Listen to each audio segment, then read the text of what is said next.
Hello and welcome to lecture 7 of the NPTEL MOOCs course on economic growth and development. In this lecture, we continue with our discussion on economic growth models. Let us first begin with what we did in the last lecture.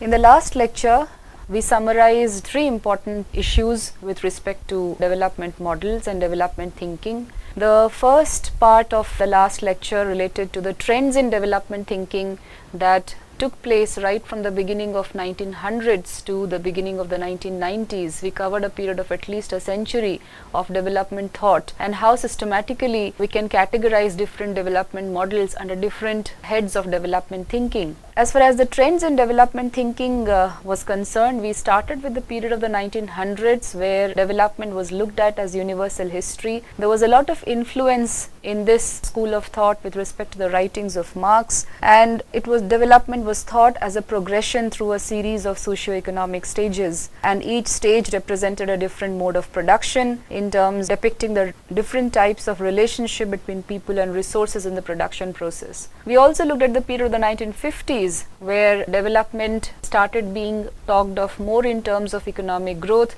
and which is also primarily the important focus of our discussion with respect to economic models on development and growth. When we discussed the doctrine of balanced growth, this is what we were referring to. So the second strain of development thought we focused on was economic growth, and the overwhelming importance that was laid during this period of the 1950s when people started thinking of development as economic growth was with respect to capital accumulation. How much capital accumulation has taken place and how that is contributing to modern economic growth. In the 1960s and 70s, we saw that there was a lot of influence from American sociologists and political scientists who started looking at development as modernization and how diffusion of education, technology and various other forms of technical assistance takes place and how that affects economic development and growth.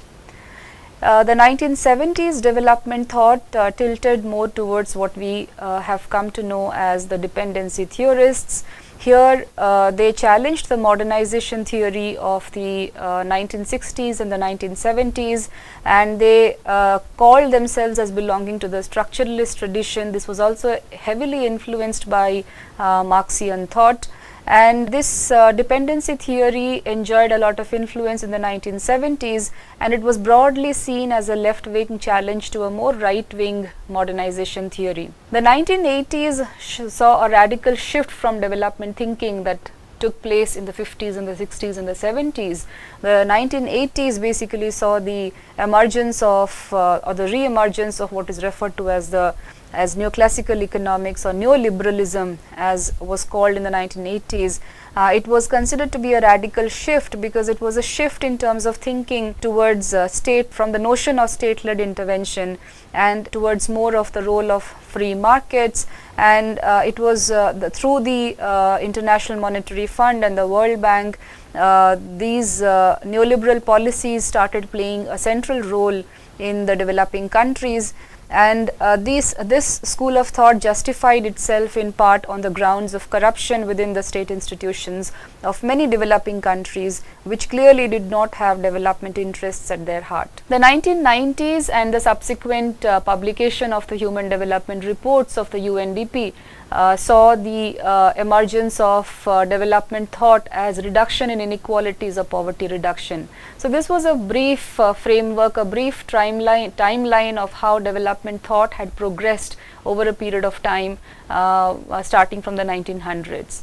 Now, while we looked at the timeline of development thinking, we also saw what was the timeline of the emergence of economic growth models, because there is a lot of correspondence with development thinking and the economic growth models, and we largely looked at two categories of growth models. We briefly discussed what are the implications of these different growth models. The first was the classical model of economic development, in which the economists such as Rostow, Harold Domar, Chenery, Morrison Edelman, Arthur Lewis, I.M. de Little, Dos Santos, these were the economists who were talking about linear stages of growth models, structural change models, international dependence models, and the neoclassical counter-revolution models. And as you might have rightly guessed, that all of these economic models also has a strong correspondence to the trends in development thinking that we were discussing. For example, the linear stages of growth model has a correspondence with the development as economic growth. In fact, all of these models, structural change models, the international dependence models, they have a lot of correspondence to the development thinking termed as development as economic growth and development as world structural change and so on. The second set of growth models that we briefly discussed was the contemporary models of economic development, which is also referred to as the new growth theory. And here the focus was more on the creation of a knowledge economy and not just creation of human capital. Creation of human capital was not enough, but also there needed to be these growth models stressed upon the need of looking at the investments made in research and development and how increase in knowledge can lead to modern economic growth. A large part of last lecture was we concerned ourselves with Ragnar Nurks's theory on balanced growth model.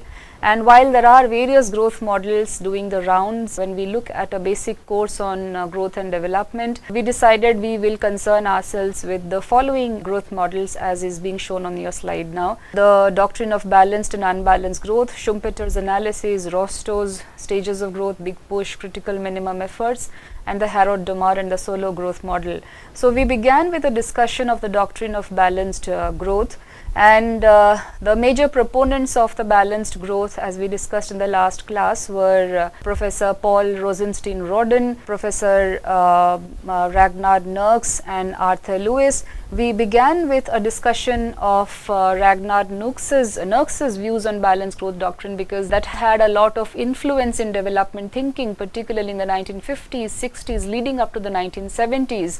And what was the basic point that he was trying to make that we discussed in the last class was that he understood that there is a vicious circle of poverty in demand and supply, and this vicious circle is largely because of the structural characteristics, the rigidities that we see in the underdeveloped countries, starting from low incomes to low savings to low investments and low capital formation and low production of goods and services, that in turn leading to limiting the extent of the market. And because there is a limited extent of the market, there is a fall in the process of capital formation, and that leads to low level equilibrium traps. So Professor Nurks was trying to find a way out of this vicious circle of poverty, and he was suggesting that since there is these vicious circles are operating both on the demand side and the supply side, there needs to be we need to create complementarities of demand and supply on both sides, and this could be done by bringing about massive investments in industries that exhibit increasing returns to scale. And one of the things that he was pointing to was such kinds of massive investments can take place only when there is government intervention, and because government intervention is required for identifying which are those industries that exhibit increasing returns to scale, and as such private entrepreneurs can be supported with subsidies and other forms of investment decisions. He was also focusing on on providing investments to those industries which have the potential of creating external economies, as these external economies lead to long-term decreases in production costs, prices, and and therefore increases in demand, ultimately leading to the extension of market or expansion of market. So these were the 3 points that Ragnar Nurks was trying to make. One was creating complementarities in demand and supply. Secondly, enhancing government intervention, or government intervention being necessary as a part of increasing massive investments in different kinds of industries, and also creating these external economies. So as a result of creation of these 3 important characteristics as a part of balanced growth, the underdeveloped countries which are facing vicious circles of poverty in demand and supply can actually break themselves out of the low level equilibrium traps and promote economic growth. In the last class, I also mentioned about Professor Rosenstein-Rodin and Arthur Lewis. In today's lecture, we will be discussing in brief what are the propositions that was being made by Rodin and Arthur Lewis. And there is a lot of literature on balanced growth which says that there is not much similarity in the propositions made by most of the proponents of balanced growth. Different economists have meant different things when they have talked about balanced growth. Some have talked about balanced between different sectors, for example, agriculture, manufacturing and industry. Some economists have talked about bringing balance within the same sector. So there are different formulations with respect to the balanced growth model. However, we are sticking to only the propositions made by these three notable economists because that is where the most of the influence has been with respect to the balanced growth model. As we progress in this lecture, we will also look at the challenges posed to the balanced growth model in the form of the unbalanced growth theory, and we'll also look at who the proponents were and what were the major points that they were trying to make as a part of as a part of the model of unbalanced growth theory. In the last class, I also mentioned that all of these economists who were discussing about balanced growth model or the unbalanced growth model as a part of the development thinking of the 1950s, they were referred to as the high development theory. Now, these high development theory did not formalize their models in forms of mathematical formulation, because of which the importance of these high development theory in the economic literature went down in the 1970s and the 1980s. It was not that economists were not talking about these ideas and these propositions that were made by these very important economists in the 1950s and the 1960s, but because of a lack of mathematical formulation of these models, they went out of development thinking in the 70s and the 80s and was replaced by more sophisticated economic growth models, primarily the neoclassical growth models and so on. Now, before I move on to the doctrines of balanced growth as propositioned by Rosenstein-Rodin and Arthur Lewis, for the benefit of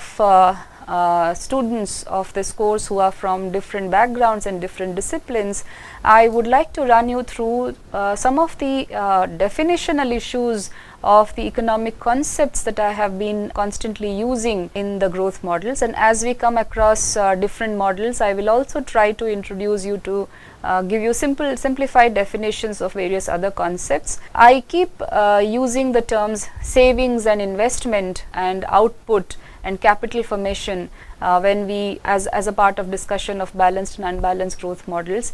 I will also be coming across using the terms marginal social benefit, marginal private benefit, marginal private cost, marginal social cost, the external costs, and we are also talking a lot about external economies. So what I have done as a part of this lecture is to introduce you to some of the basic concepts that will help you better in understanding these theses that we have been discussing about, these theses of balanced growth or unbalanced growth model. Now, there are two very basic concepts in economics to begin with. One is savings and the other is investment.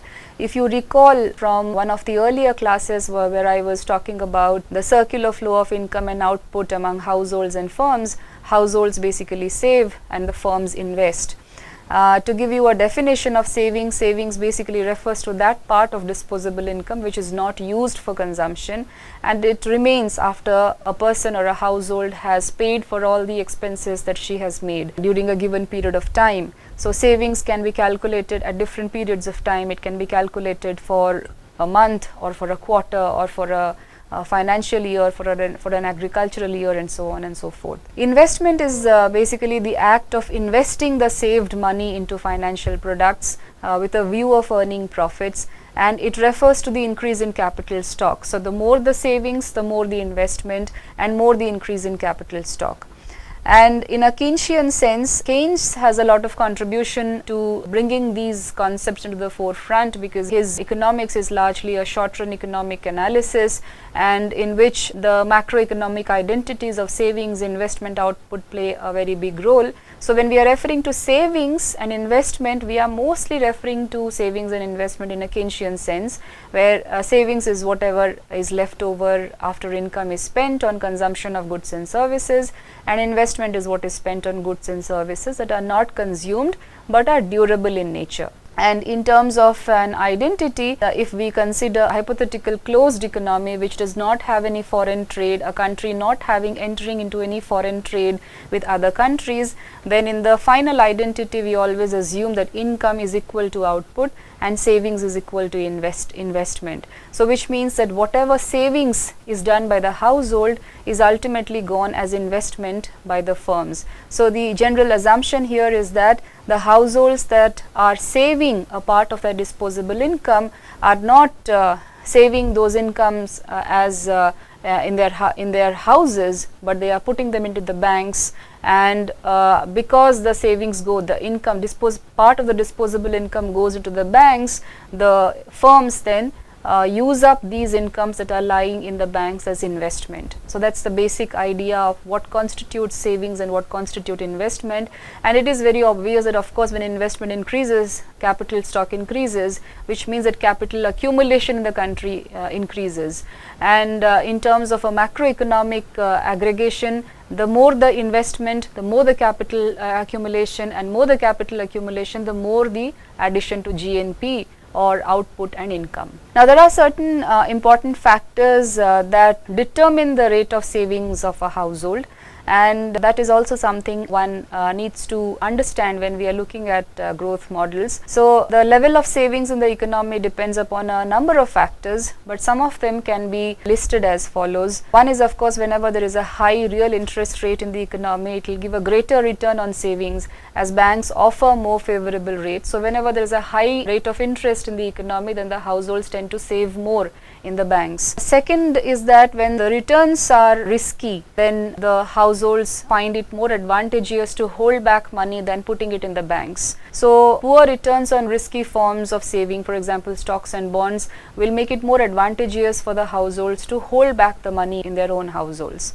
The third point that affects savings rate in the economy and ultimately investment and capital formation in the economy is the poor expectations for future economic growth. So whenever the overall expectations of economic growth in the country is dull, then the households tend to increase their savings as a precautionary mechanism, so that they do not generally transact more and more in the economy, and savings increases, the amount of money, amount of disposable income is withheld more by the households. Similarly, more disposable, if the households are left with more disposable income after taking care of fixed expenditures, then they are seen to have saved more.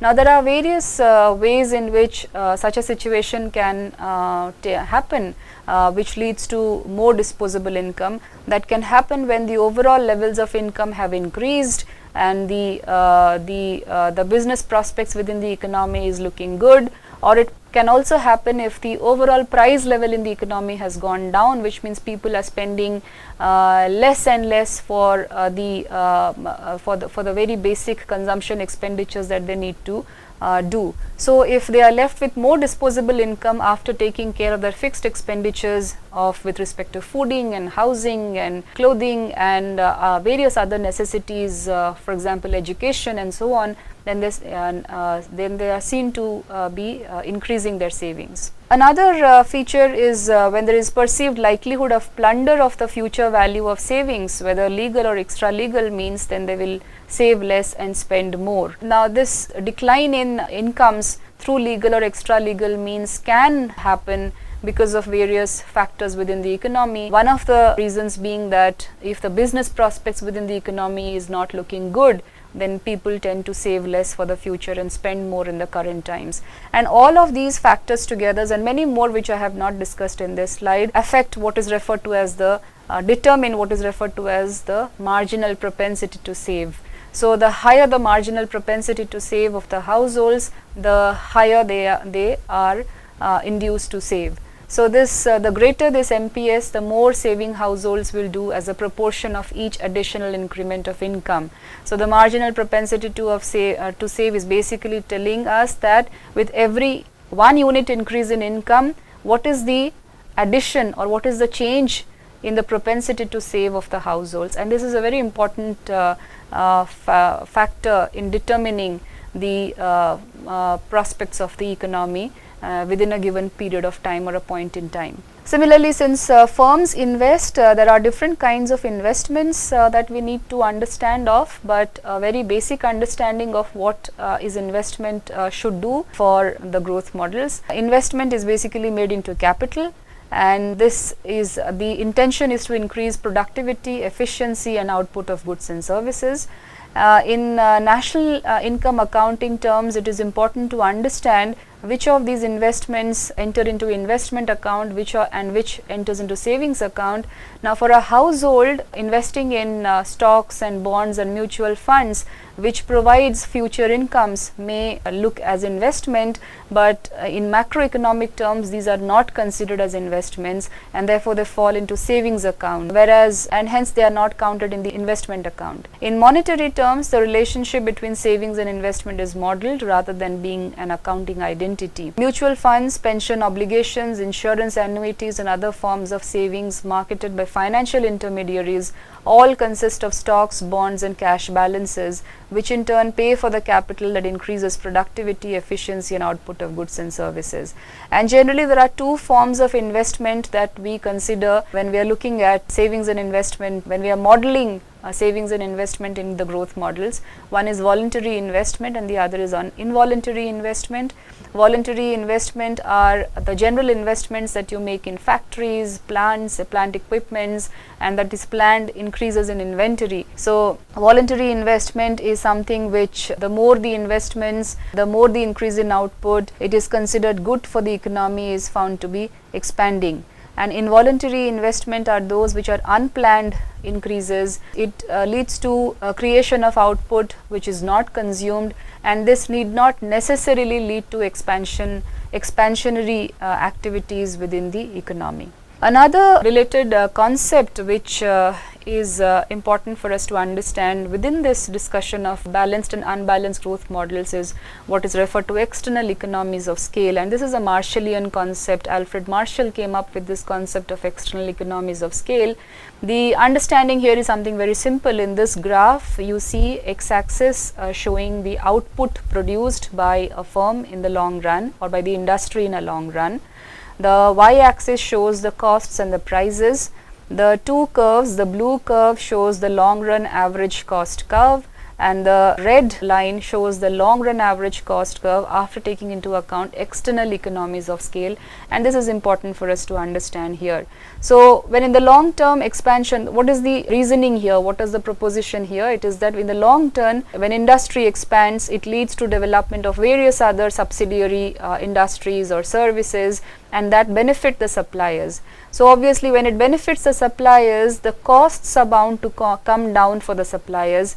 That may be because of various reasons. There may be increase in industry expertise, there may be increase in skilled labor force within the economy, there may be relocation of key supply businesses, investments in infrastructures may bring down additional costs in the long run, there may be link ups with research and development activities through universities and other businesses, and that may also bring down the costs in the long run.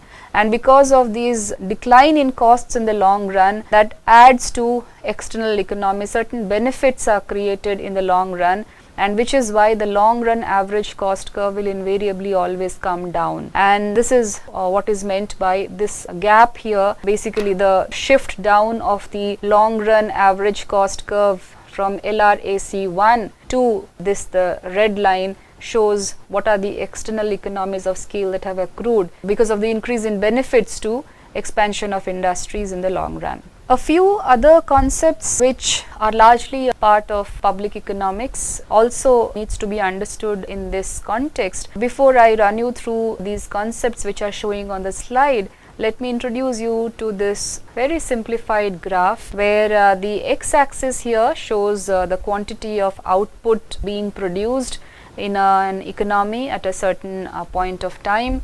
The y axis shows the price, and you can also say it shows costs incurred within a given economy or a given production system at a point of time. The downward sloping curve, which is termed as marginal benefit curve, if you have had some introduction to demand and supply curves earlier, you can consider this as some kind of a demand curve or something similar to a demand curve. So this is the marginal benefit curve. These cost curves are showing for a firm, and this is the marginal benefit curve accruing to a firm, and this marginal benefit curve includes both marginal private benefit and marginal social benefit. So this has been all added up to show the marginal benefit curve. There are two upward sloping curves. This is the private marginal cost curve, and this is the social marginal cost curve. And you can, in terms of a simple demand supply analysis, we know that demand curves slope downwards and the supply curves slope upwards. You are familiar with, if you are familiar with those kinds of curves, you can think of a marginal benefit curve as a demand curve and the private marginal cost curve as some kind of a supply curve.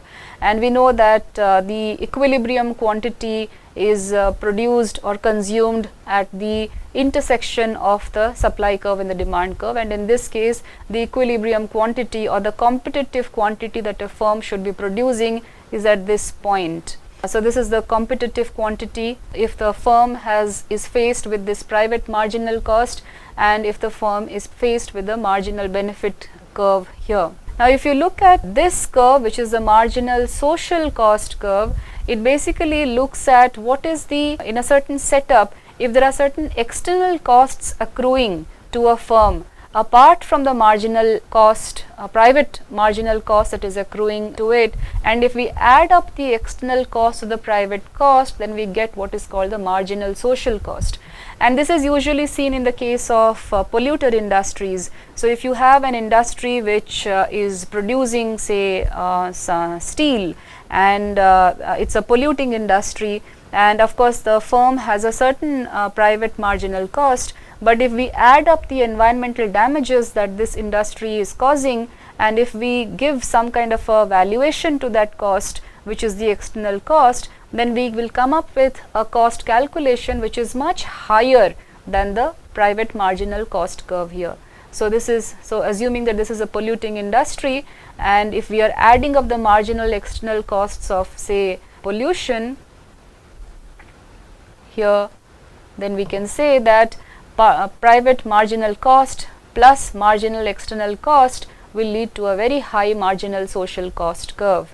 And given that the marginal benefit curve is just the same, and if the firms are compulsorily made to pay a cost which is equal to the marginal social cost curve here, then the socially efficient quantity which is being produced will be much less than the competitive quantity that is being produced here. So this is the socially efficient price, this is the competitive price. The socially efficient price, after accounting for marginal external costs and constructing a marginal social cost, is much higher than the competitive price that the firm would be paying it if it was faced only with the private marginal cost. And it is important for us to understand this concept of private marginal cost and marginal social cost. When we are looking at balanced growth and unbalanced growth models, often a calculation takes place with regard to what is the amount of marginal social cost accruing and what is the amount of marginal private cost accruing. And often when the marginal social cost is higher than the marginal private cost, then we say that there are external diseconomies taking place. But if the marginal social benefit is higher than the marginal social cost, then we say that external economies are taking place. So we are always looking for, so there is always a valuation, a calculation with respect to whether a particular production process, whether a particular production is creating more of external economies or external diseconomies.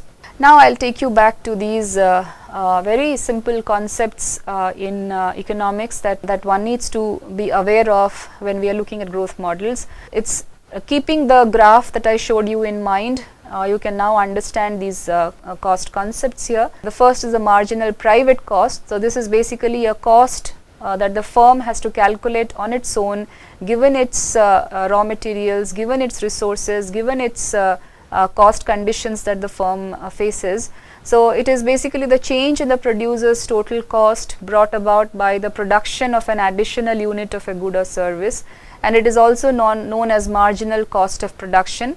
Marginal basically here means what is the additional, what is the change in the cost of production, what is the additional unit of cost added to the total cost of production. So for example, if production costs rise from 1000 USD to 1050 USD, as one more unit of a good is produced, then the marginal private cost would be 50 USD. So that's the addition to total private cost that is taking place because of the production of an additional unit of a good. The marginal social cost will take into account marginal private cost plus the marginal external cost. So in a way you can say that MSC, or the marginal social cost, is equal to the marginal private cost plus the marginal external cost. So it is the change in society's total cost brought about by the production of an additional unit of a good or service. It includes both marginal private cost and marginal external cost. So for example, suppose it costs the producer 50 USD to produce an additional unit of a good, and when that additional unit is produced, pollution is emitted which causes 25 USD worth of damage. Then the marginal social cost will include the marginal external cost of $25, which will come to 75 USD. So this 25 USD is basically the marginal external cost. To give a simple definition of marginal external cost, it is the change in the cost to parties other than the producer or buyer of a good or service due to the production of an additional unit of the good or service. An example has already been given. However, it's in more simplistic terms. You can mostly, when you are looking at two or more industries and one industry is a pollution emitter and the others are not, the environmental damages of pollution or the costs associated to the environmental damages of pollution can be referred to as the marginal external cost. And similarly, the marginal social benefit, which is basically the change in benefits associated with the consumption of an additional unit of a good or service. In this slide, I have given you an example of a pizza, but a better example would be to look at the consumption of vaccinations. For example, when some children are vaccinated against a certain disease, or some people are vaccinated against a certain disease and others get benefited out of it because they do not face any form of a contagious they do not come in contact with those kinds of diseases because of those vaccinations, then it is referred to as some kind of a marginal external benefit arising out of it. And then if the private benefit and the external benefit are all added up together, then we come up with the concept of marginal social benefit. Now let us keep this out of the way. What I try to do here is to just introduce you to some of the basic concepts of savings and investment and marginal social cost and marginal external cost concepts to you, because it is important for us to understand these growth models. And what is essential, that the takeaway from here is that if we are looking at investments which should be encouraged in a balanced growth model, we are basically looking at a setup where the marginal social costs of production should be less than the marginal social benefits that we derive out of it. So any investment which is to be encouraged by the government will take place only when the marginal social benefits are such that it far exceeds the marginal social costs of production.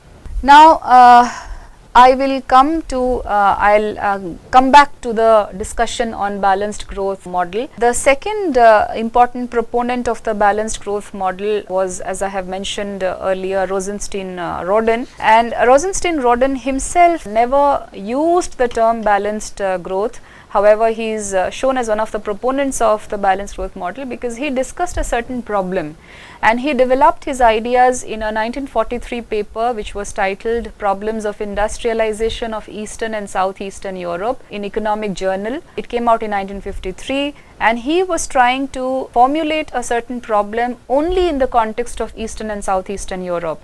So there was no way that he was trying to generalize to the rest of the world. And some of the most important points that he was trying to make, which is more or less in lines with what Professor Ragnar Nurks was also trying to make, are as follows.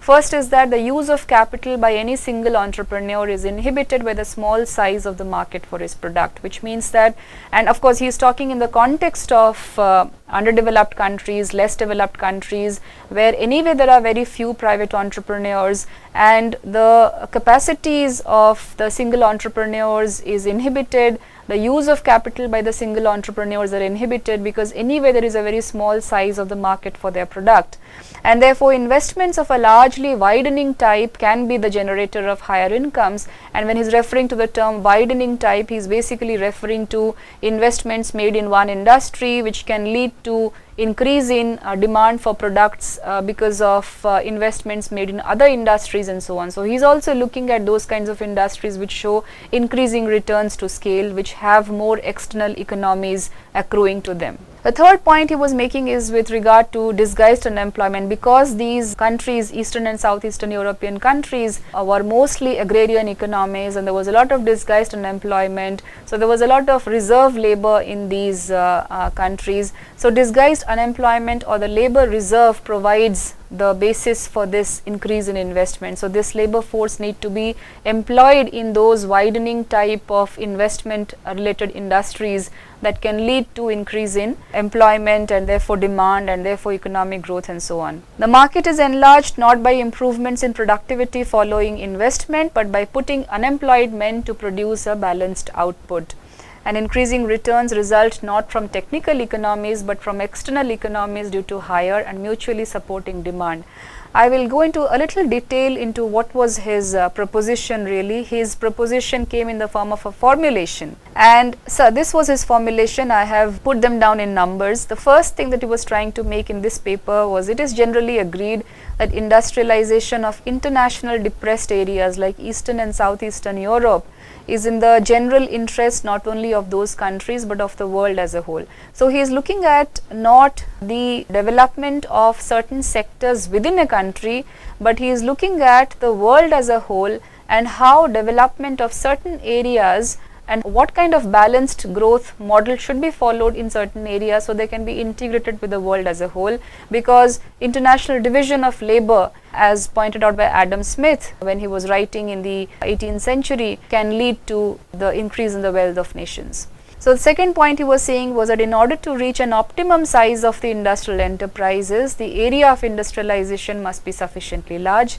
And there are two fundamentally different ways of industrialization of that area. That one is that the Eastern and Southeastern Europe should industrialize on its own without entering into foreign trade and international investment, aiming at self-sufficiency, mostly referred to as what is called autarky.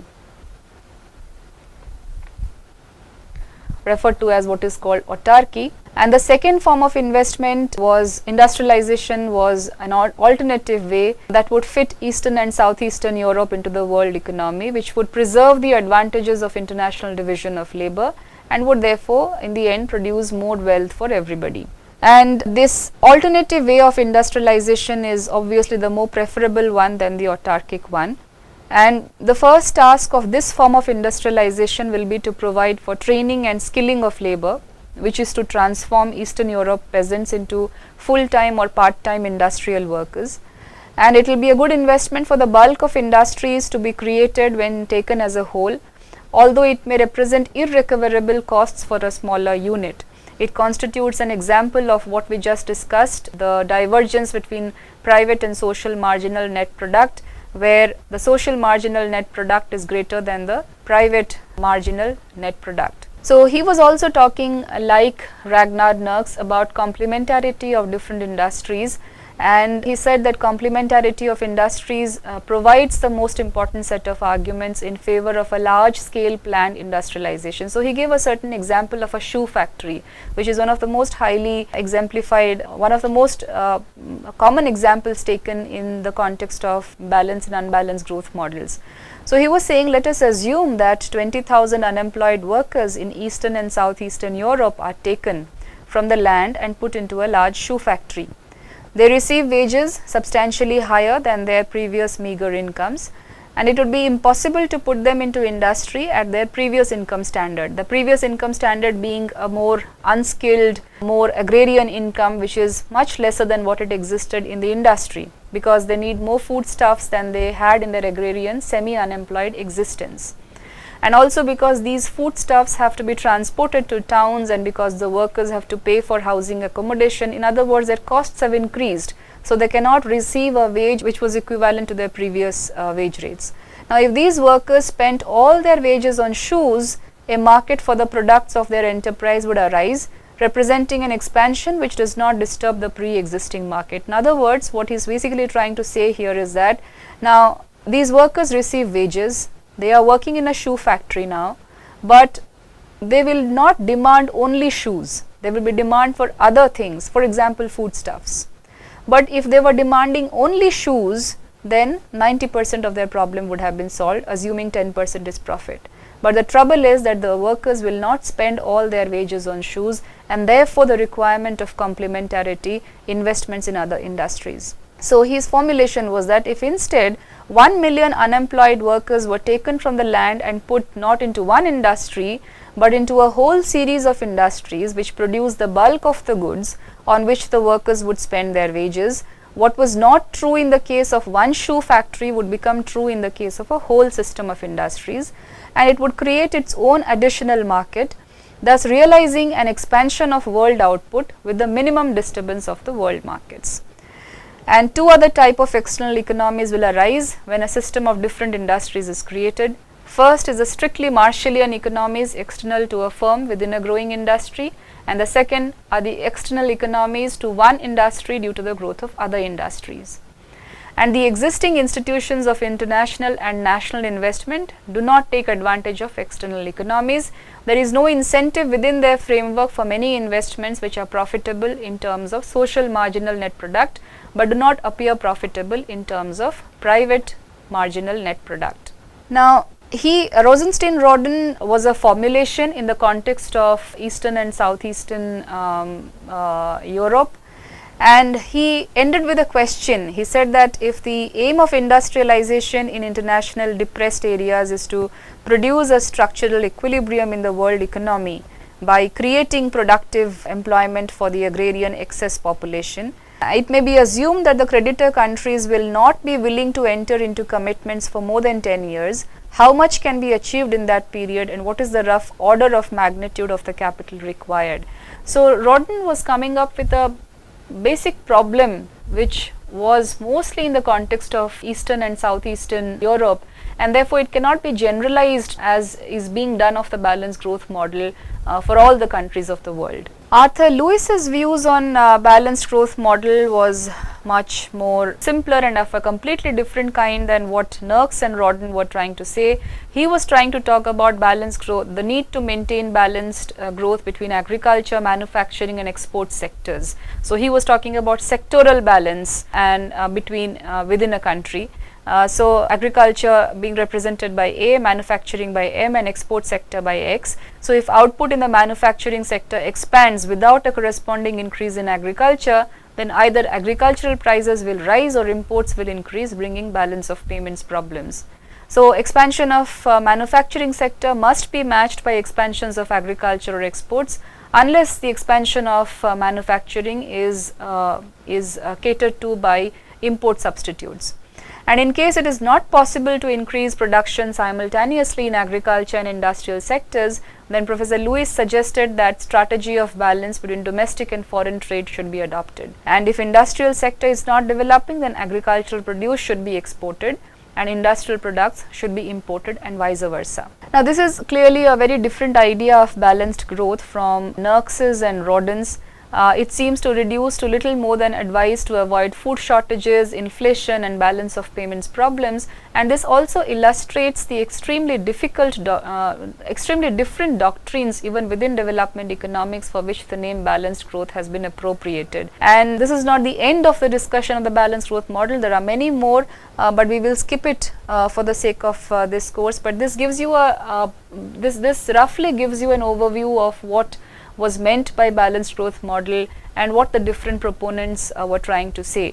To summarize this discussion on balanced growth for you, I've made out 3 points here. First is that whenever several non-infinitesimal investment decisions depend for their success upon each other, simultaneous investment in a series of industries in conformity with the pattern of consumers' demand and of different industries' demand for each other's product is required. So we are basically talking about non-infinitesimal investment in different industries at a point of different industries in a given economy, so the demand for each other's product is also kept up and the markets expand. Balanced growth doctrine is also talking about, also has a horizontal and vertical aspect. It rests upon the relation of complementarity between wants, between factors and products at various stages of production. And the definition of balanced growth can be extended from investment decisions to economic activities generally, and even to any other events whose simultaneous presence is required in order to achieve a desired result. So this is all about the balanced growth doctrine. However, as is true of many models of development and growth in economics, the balanced growth model also faced various challenges, and one of the biggest challenges it faced was with regard to its different kinds of investments that need to be carried out, and the time during which the different investments need to be carried out. And the challenges to the balanced growth model came up with what is referred to as the unbalanced growth model or the unbalanced growth strategy. And the unbalanced growth strategy proponents can also be put into the high development thinking category, and there is not much sophisticated mathematical formulation on the unbalanced growth strategy also. However, it warrants some discussion as to what the proponents of the unbalanced growth strategists were trying to tell us, which is what we can look at now. So, like the balanced growth model, there are various proponents of the unbalanced growth model as well, and I have picked up 3 major proponents of the unbalanced growth model: Albert Hirschman, Hans Singer and Paul Streeton. All 3 of them were development economists. Any one of you who is interested in looking up in detail on these economists, some very interesting obituaries were written on Hirschman and Hans Singer in Economist, of which I have provided a link to in this slide. I would urge you to follow up on these links to be able to, so that you can get to know more about these economists, about whom we are not talking much nowadays, but it is important to look at their propositions, what they were propounding, because they were writing for a very long period of time, and it has a lot of implications to the growth of developing economies.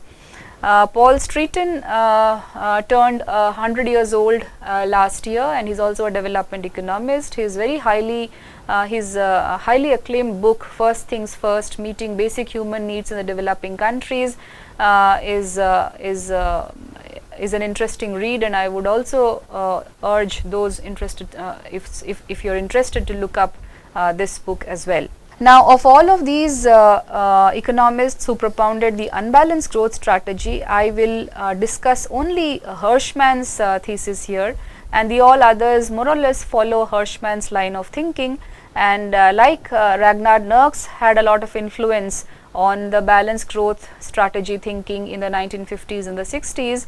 Similarly, not the 60s, because Nurks died in the late 1950s, the 1950s particularly, Hirschman had a lot of influence with respect to the unbalanced growth model. Now, Hirschman also began with a point of view, he understood that, he also began with the point that the underdeveloped countries, the UDCs, or the less developed countries, LDCs, have a vicious circle of poverty. There is a vicious circle operating on the demand side and the supply side. So the basic assumption, the basic beginning points of the proponents of balanced and unbalanced growth strategies were more or less the same. So Hirschman was also saying that yes, there are low level, the underdeveloped countries have very low levels of GNI per capita, the rate of growth of GNI is very slow, the income inequalities are widespread, they are highly dependent upon agriculture, there is a technological backwardness, and the traditional and the modern sector, the agriculture and the industrial, highly industrial sector coexist, and there are scarce resources, and there is inadequate infrastructure to exploit these resources. But Hirschman says that because there is a lack of investors and entrepreneurs and cash flows cannot be directed into various sectors that influence balanced economic growth, he contended with the balanced growth strategies that deliberate unbalancing of the economy would be the best strategy to keep the economy moving ahead.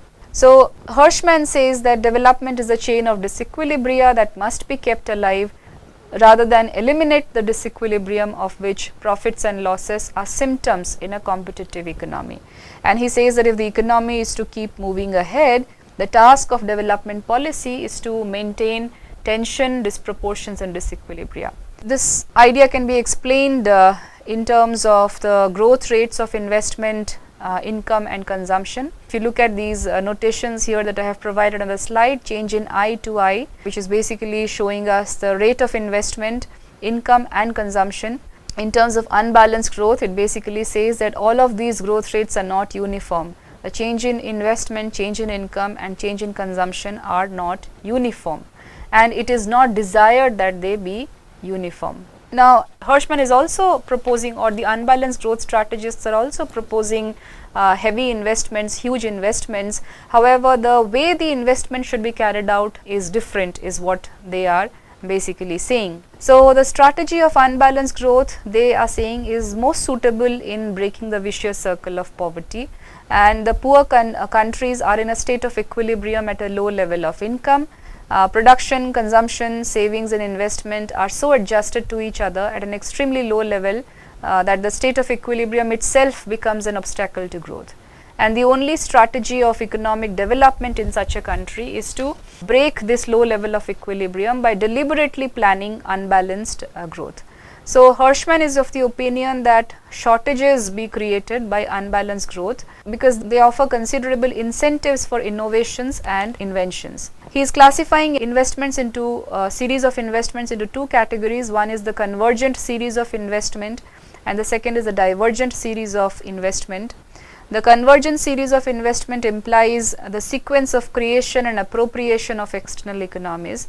So investment made on the projects which appropriate more economies than they create is called convergent series of investment. So mostly the private firms would be more keen to carry out convergent series of investment because they are more keen on appropriating economies than creating economies. Divergent series of investment refers to projects which appropriate less economies than they create. So these are basically those investments that need to be carried out by public agencies or the government. So which means that the objective of social desirability is very high as far as the divergent series of investment is concerned. And in the words of Hirschman, when one disequilibrium calls forth a development move which in turn leads to a similar disequilibrium and so on, and infinitum, in the situation private profitability and social desirability are likely to coincide, not because of external economies but because input and output of external economies are same for each successive venture. He is basically talking about two different kinds of investments here: convergent series of investment to be carried out by private enterprises, divergent series of investment to be carried out by the public enterprises or the public agencies. Now in this context, Hirschman is saying that development policy should be so designed that they may enhance the investment in social overhead capital and which can create external economies and discourage investment in directly productive activities.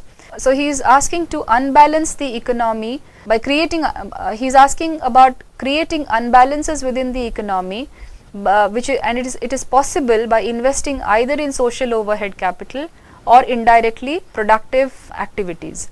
Social overhead capital creates external economies, whereas directly productive activities appropriate them.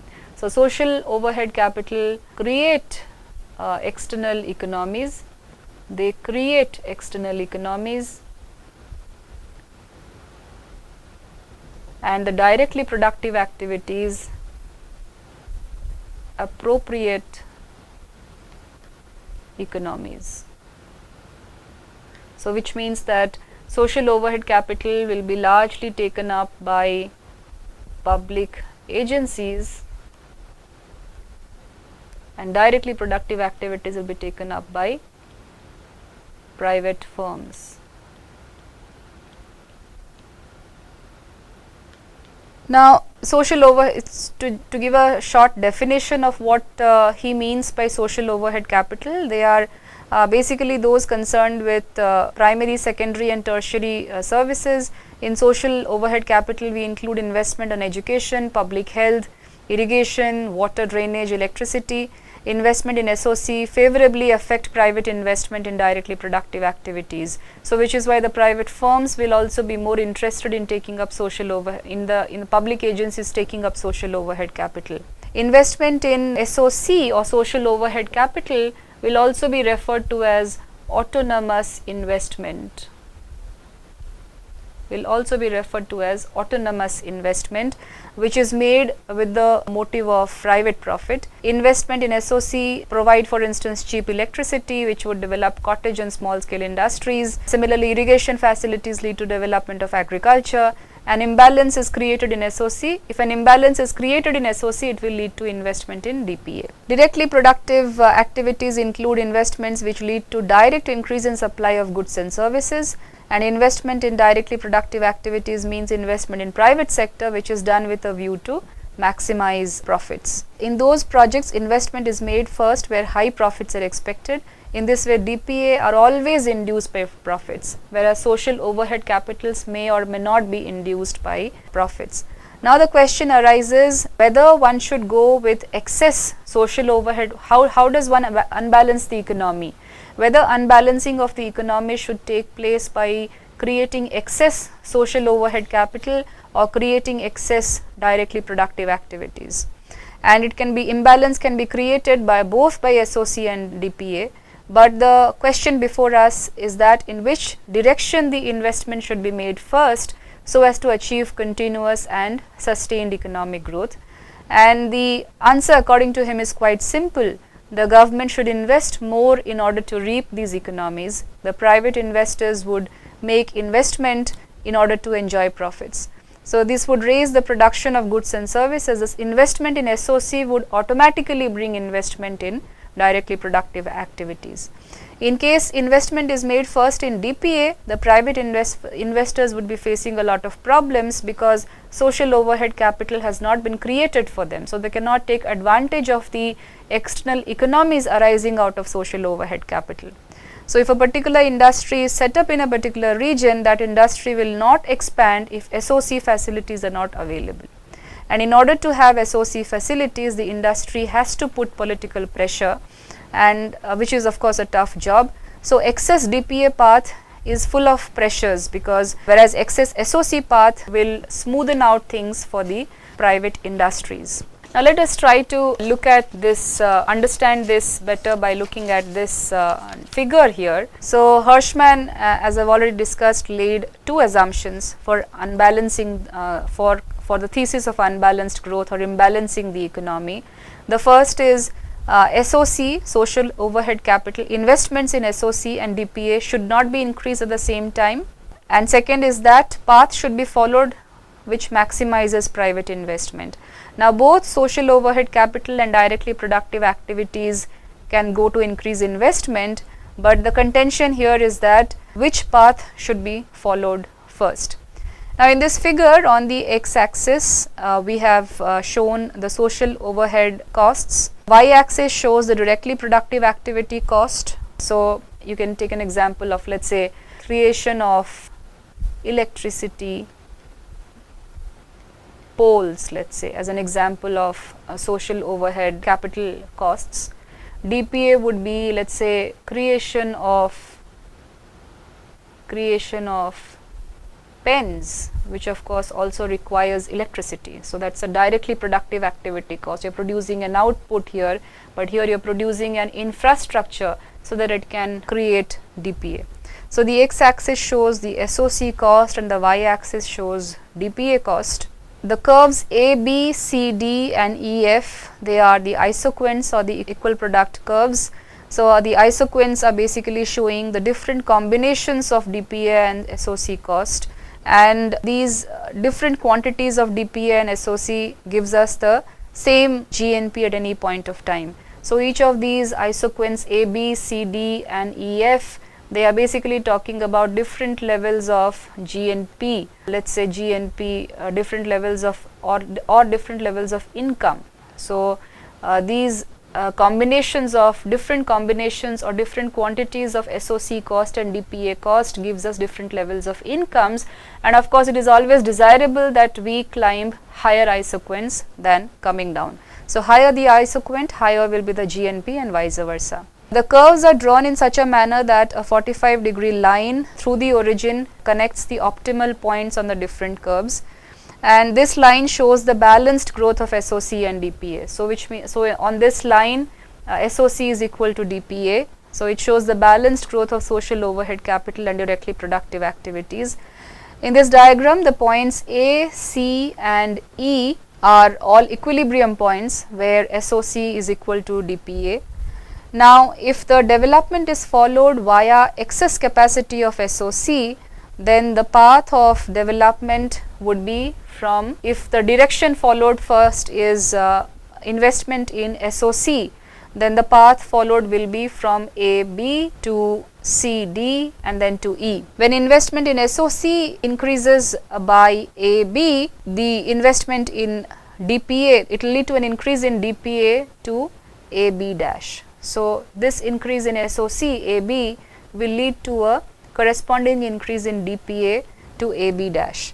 Now these types of investments will shift the equilibrium from AC to CE and so on. Now so to go back to this again, so let's say there is an increase of investment by AB on SOC, and then there is a corresponding increase in investments in DPA by AB dash. Then you are moving to a higher isoquant here, and because there is a tendency to choose the optimal combination of SOC and DPA, therefore we will come to the second equilibrium point, which is C here, and this is on a higher isoquant CD, which means that it is a higher level of income, and it is of course the most preferable one. Now this is because excess SOC will lead to forward operation of what we call in economics is the multiplier, due to which income will increase multiple times, and investment in DPA due to excess SOC will lead to the operation of the accelerator, and that way there will be cumulative increases in income. Now this means that investment both in SOC and DPA leads to higher level of GNP, and induced by this increase, investment in SOC will be increased by the government, which would be equal to CD. Okay, so just to bring more clarity to this, what it is, so what I just said is that if investments first increase on SOC by AB, then private firms come in and bring about a corresponding increase in directly productive activities by AB dash, then the government is encouraged to spend more on social overhead capital, because multiplier effects would have been created within the economy and income levels have increased. So autonomous investment by the government will increase by CD, which will then lead to a corresponding increase in directly productive activities by the private firms by CD dash. Now both types of investment would raise the equilibrium to E on the isoquant EF curve. So it is clear, as investment is made in SOC first, there is corresponding and automatic investment in DPA. But on the other hand, if path of development via shortage of SOC is adopted, in that case the path of economic development would be first AB dash. So suppose this social overhead capital is not created here, and the investment is first made in directly productive activities by AB dash, then there is no social overhead capital from which external economies can rise, which can help in creating multiplier effects within the economy. and therefore the private firms have to put political pressure on the government to be able to create this social overhead capital by AB. So there will be, and then there will be obstacles within the economy. Therefore, the most ideal way is for the government to first create autonomous investments, make autonomous investments in social overhead capital, so that AB is already created. However, it is also possible to create DPA first, but then it will lead to a lot of bottlenecks within the economy. However, since AB dash has been created, in the long run AB will also be created, because the private firms will start pressurizing the government to create the social overhead capital. So out of the two paths of development, the first path of excess SOC, that is A, B, C, D, E, is very smooth, and this path is self-propelling. It automatically leads to increase in directly productive activities. On the contrary, excess DPA, that is AB dash, CD dash, E path, needs political pressure. And Hirschman was right probably in saying that development via shortages is an instance of disorderly compulsive sequence, while via excess SOC capacity is essentially permissive. I will end this discussion on unbalanced growth by focusing a little on what is a very important concept that was introduced for the first time by Hirschman when he was discussing unbalanced growth model, and that is backward and forward linkages. So after evaluating the paths of economic development, the question is for self-reliance or self-propelling, in which industries one should make investment first so as to make development effective. And in this connection, Hirschman primarily came up with two types of linkages. One is forward linkage and backward linkage.